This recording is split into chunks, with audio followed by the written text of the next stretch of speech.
या जमीन खोदकर कंदमूल निकाल सकते थे। ये एक पूरा टूल किट था जिसे वो हमेशा अपने साथ रखते थे। जरा उस सीन की कल्पना कीजिए। होमो इरेक्टस का एक ग्रुप नदी किनारे बैठा है। कुछ लोग बड़े बड़े पत्थर ला रहे हैं। एक अनुभवी सदस्य, शायद ग्रुप का लीडर, एक नौजवान को सिखा रहा है कि पत्थर पर चोट कैसे करनी है। हवा में पत्थरों के टकराने की टक टक की आवाज गूंज रही है। ये सिर्फ औजार नहीं बन रहे, यहां एक समाज बन रहा है।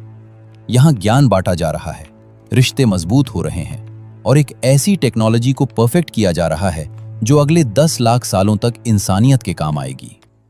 ये हैंड एक्स होमो इरेक्टस की बढ़ती हुई बुद्धि और दुनिया पर काबू पाने की उनकी इच्छा का प्रतीक था।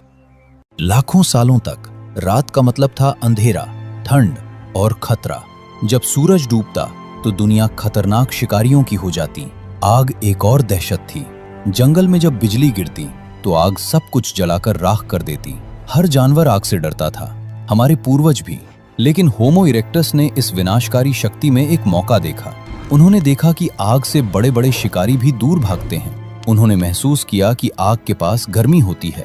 उन्होंने शायद ये भी देखा कि आग में भुने हुए जानवरों का स्वाद कच्चे मांस से बेहतर होता है।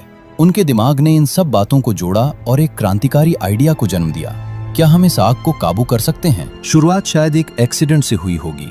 हो सकता है किसी जलते जंगल से उन्होंने एक सुलगती हुई टहनी उठा ली हो और उसे अपनी गुफा में ले आए हों। धीरे धीरे उन्होंने उसे जिंदा रखना सीख लिया।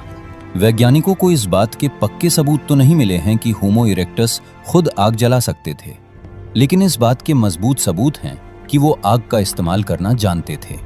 दक्षिण अफ्रीका की वंडरवर्क गुफा जैसी जगहों पर करीब 10 लाख साल पुरानी जली हुई हड्डियां और राख मिली है, जो इस बात का एक मजबूत संकेत है कि होमो इरेक्टस या उनके जैसे शुरुआती इंसान आग को अपनी गुफाओं में इस्तेमाल कर रहे थे। आग पर काबू पाना इंसानियत के इतिहास का शायद सबसे बड़ा टर्निंग पॉइंट था। सबसे पहले ये थी सुरक्षा। रात में जलती आग एक सुरक्षा कवच थी जिसके पास कोई शिकारी आने की हिम्मत नहीं करता था।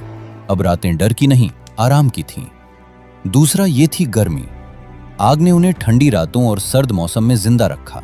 इसी वजह से वो आगे चलकर अफ्रीका के गर्म माहौल से निकलकर यूरोप और एशिया के ठंडे इलाकों में बस पाए। तीसरा और शायद सबसे जरूरी, ये किचन था। एक मजबूत वैज्ञानिक थ्योरी ये है कि खाना पकाने की कला ने हमारे विकास में एक बहुत बड़ा रोल निभाया। पका हुआ मांस नरम, पचाने में आसान और ज्यादा पौष्टिक होता था। पकाने से बैक्टीरिया भी मर जाते थे, जिससे बीमारी